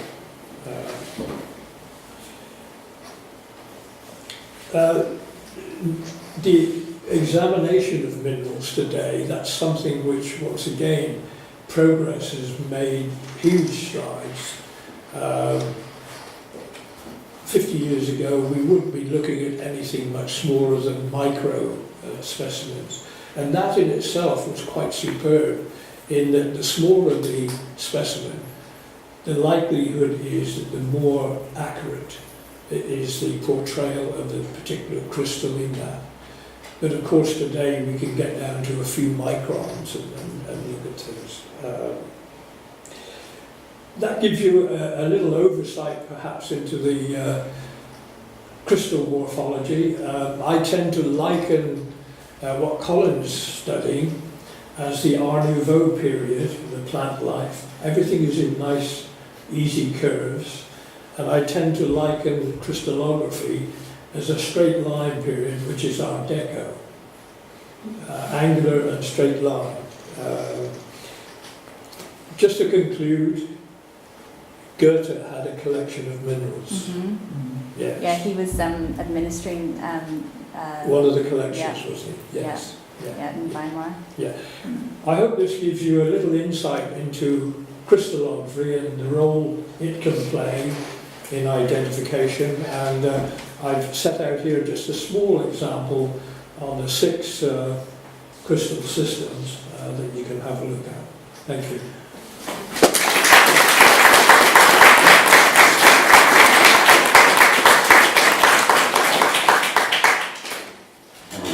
Okay, thank you very much, Courtney. I hope that there are some nice links between all of these different things that we've been talking about today, and I'm really looking forward to developing this workshop about drawing crystal systems with you. It's something that I've personally wanted to understand for a long time, is what are the different crystal systems and how can you know them through drawing. So I'm really looking forward to doing that, and having these collections is really the starting point for exploring that. Could I say something? Yeah. I forgot to say something. The crystal model makers were quite smart. In crystallography, you don't just have single crystals, you have twinning, and sometimes you have multiple twinning. And what the model makers did, you take a crystal like this calcite, this head, and you could rotate it, and you could change the shape of it. That's the one there. This shape here is the normal shape of a gypsum crystal. But gypsum has a habit of twinning. And if you rotate it like that, you can see how it changes its shape. And that's an example of twinning of gypsum. There's one more here, which is a common one found in Cornwall. It's a feldspar crystal, which is a component of granite. And if you have this in a normal form, it will be a straightforward single crystal. If you rotate it, you have what we call a Carlsbad twin, named after Carlsbad in the old Czechoslovakia, Karlovy Vary, I think, in more recent time. But twinning is another example of what one finds in mineralogy, and the modelers were able to incorporate that in their sets of minerals. Thanks, Jim. No, that's good. And just to say, these things are incredibly difficult. These are handmade, and it's also the skill to be able to make these models has really become endangered as well. Okay, so we have some time for a few questions for Colin, for Courtney, for me. Before we do that, I would just like to say thanks. Thanks to everybody for coming. Thanks to Colin and Courtney for their work in preparation for today, and for their really interesting and illuminating talks. It was really great. And I'd just like to thank, in terms of this space, I'd like to thank CAST and Teresa at the Caribbean Art and Science Trust for supporting this project, and through supporting some of the workshops, but also just for providing the context for this kind of project to happen. I think it's really great building, and really nice that this is kind of free space for these kinds of projects. And also to thank Falmouth University for funding the startup of this project through a research investment scheme. And I would like to thank Minna, who's a drawing student at Falmouth and has been my project assistant from the beginning, from starting in January, and has helped with all kinds of different things. And also many of the drawing students who are here today have helped with painting the space, and lots and lots of different kind of tasks along the way. So thanks very much to all of them. And I'd also like to thank Nico, who's over here, who's the official operations manager, who's been providing the technology today. And I'd like to thank John, who's here, for designing these posters, which has been super helpful, because that's a really important part of any project like this, and something that I didn't have the skill set to do. So thanks very much. And also thanks to Steve Brond, who's here, who runs Atlantic Press, and who we've been working on, and also John's been working on this new publication, this Isomorphology book. It's been really nice to work together, and I think thanks very much. So I'll just open it up now for questions, please. Oh, and and then once we've had a few questions, these microscopes, and there's some kind of drawing activities set up here. So I've left some little kind of questions for drawing activity. Everything's there ready for you to have a go at drawing. So please stay and actually get involved and have a go at interacting with some of the things that are here today. Questions? Any?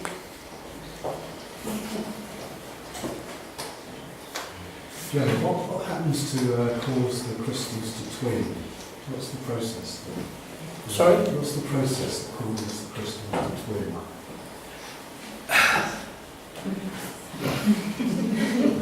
Good question. Crystals individually will grow on a molecule-on-molecule basis, and they will tend to take routes of least lines of resistance in growth. But I'm not sure about twinning, why or how it occurs. There are a number, and of course it doesn't occur in all minerals on the same crystal system. Many of the minerals, for example, that have exactly the same habit as that Carlsbad twin, that feldspar, will not twin at all. So whether there's another component in the environment that crystal grows in that it allows it to twin as opposed to forming a single crystal, I'm not absolutely sure. Yeah. That doesn't answer your question, I'm afraid. I have a question. I don't know. These models that you have. Yes. If there's a lump of copper, for example, will it make this shape of this model, or is it like the cells of a body and they are really tiny and you can't see them with your eye? I have no idea. Scale. Yeah. These models are the most simple forms that you can get of a particular mineral. I've picked up the isometric system here. Mm-hmm. And the most simple form of the isometric system is the cube, where you have three axes at right angles to each other, and all three are of the same dimension. So you have this simple form of a cube. If you then shave off the corners of each corner, you will eventually transform that. That only shows an early stage, but that shows they're just shaving off the corners. If you continue to do that, you end up with an octahedron, where the shaved off parts come to a point on the top and on the bottom. But intermediate to that, you can have 40, 50 different stages of modification. I've got a page here somewhere that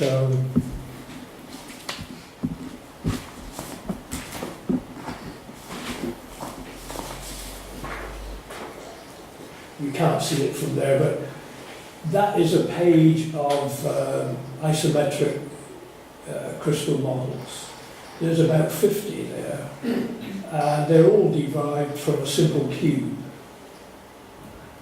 Are we talking about things you can only see under a microscope, or are these things, is that what you're asking? No, it's more like, if it's a model or something, is it the body or is it the cells of the body? Is it like Oh, the no, components, or it can be both. It can be so both, you have yes. like a square body. Because if you examine one of the most common minerals to be found is pyrite, which is copper iron sulfide, and in an unhindered form, that will form in a perfect cube, and very often with a very shiny surface. But you can find pyrite from different parts of the world. There's one locality in Spain that I know of where it has striation lines along the face, and every adjoining face, the striation lines are at 90 degrees to that. And this merely indicates the molecular growth of that crystal, almost like building blocks, building it up. And those striation lines are the giveaway as to how the crystal was eventually structured. So one of the things we're going to try and do in the workshop is to try and match as many of the models as possible to specimens Yes, that we can bring along to show Yes, that, you know, at that kind of scale, the correspondence. Yeah. Yeah. I was just curious about Vivianite and sort of where it comes from in its history. Yeah. Vivianite is it's an iron phosphate. I think it's an iron phosphate or arsenate. Iron arsenate, I think. And the unfortunate thing about it occurs in a very deep blue colouring when it's first exposed, almost like a very deep, intense azurite. But on exposure, in a very short time, Vivianite will change to what appears to be an opaque black colour. It tends to be prismatic crystals, probably in this triclinic form or monoclinic, and it's rather unstable.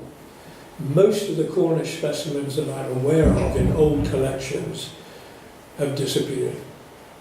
A few have survived, but they need something more clinical than just a museum environment to survive. There are some from Peru recently discovered having intense blue colouring. They look absolutely superb, but I just wonder in 50 years' time, will they look as attractive as they do now, or will they even survive that period? Some mineral specimens will survive no matter come what in terms of environment. Others are very prone to disintegration. Pyrite, fool's gold, copper sulfide, iron sulfide is the most notorious one for decay.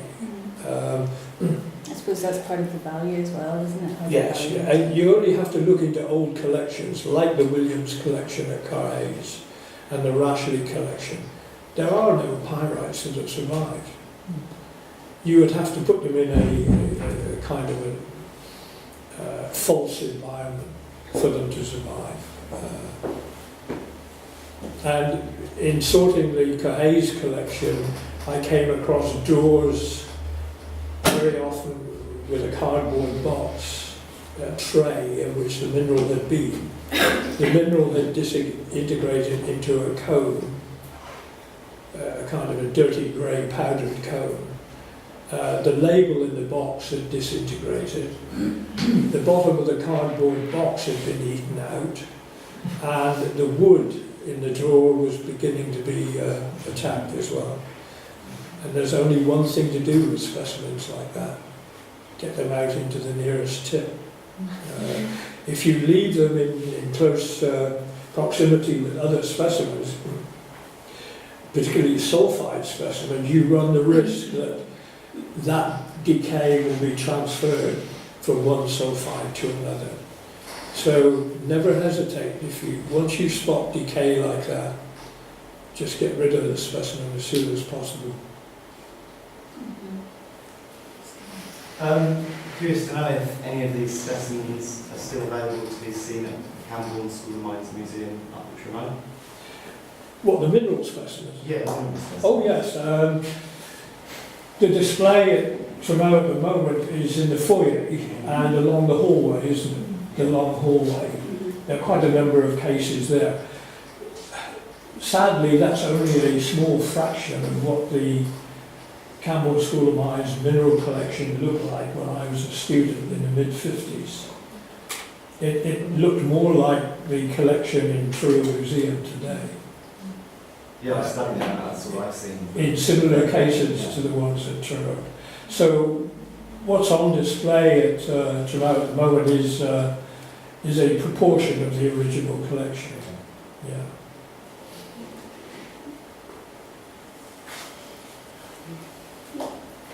The forms in nature. Could you give us another example of a form, perhaps Gemma could have, that crosses between the minerals? Okay. That would be very interesting. Okay, so through this book, my proposition is that all of these symbols, and I'll just go through them, occur in animal, mineral and vegetable species. So we've got bilateral symmetry, hexagonal forms, which is six-fold symmetry, radial symmetry, branching forms, five-fold symmetry, spiral forms, and then that's repeated. So knot forms, not so much, but a couple of kind of arguable things. Threefold symmetry, phallus form, that's pretty frequent. Fourfold symmetry, hyperbolic form. Eightfold symmetry, stoma form. And then I think that's kind of a lot. Spherical. So in this book and in my PhD, I've used drawing to evidence this, to draw a mineral specimen with these forms in relation to an animal specimen and a vegetable specimen that show the same kind of morphology, and that's so I've kind of outlined examples here. You might need to tell us what those are. Okay, so here we've got spherical form, and you've got animal, which is Cuskin asterias, which I can't really pronounce, muricata, so that's the scientific name, not very helpful. Vegetable, Napoleana imperialis, and mineral malachite. So,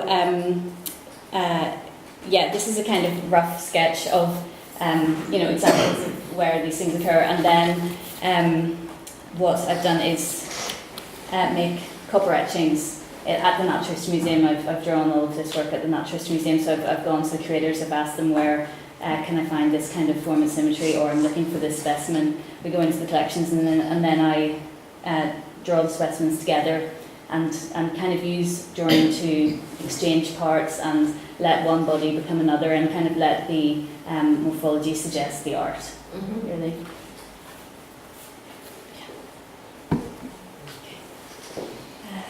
Is that something that you all kind of notice between your different areas, this connection between, animal, mineral, and are you all recognising that? Or are you just in your own areas more? It never occurred to me before. Oh right, I wasn't sure how connected you. Yeah. But so there's something that you're developing. Yeah. So I suppose my background as an artist, and then with drawing, this has been my investigation. And I suppose the reason I'm doing a PhD is that the contribution to knowledge here is that I realised that no one else had kind of presented a book or a study to show the shared forms and symmetries of animal, mineral and vegetable species specifically. So there's a lot of information about patterns in nature and this kind of work, but not specifically across the animal, mineral, vegetable kingdom. So it was a way to propose a kind of visual and alternative approach to classifying the natural world, which made more sense to me as someone who's been at art school.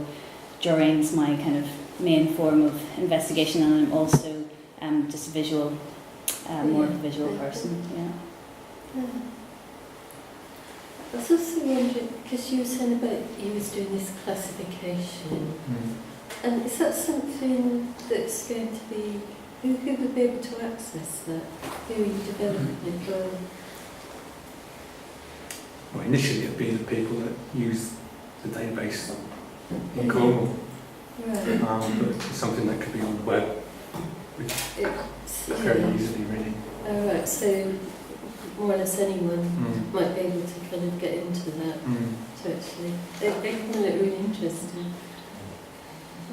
Good. No, I'm just saying it would be great to have that database on your phone. Yeah.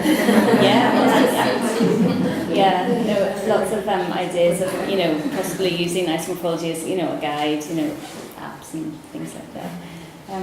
Yeah. Yeah.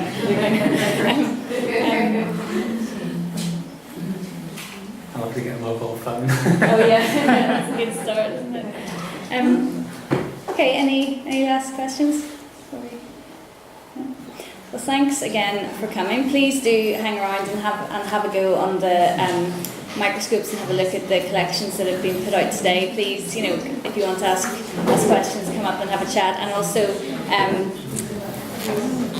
if you want to take a book away, then you can buy one.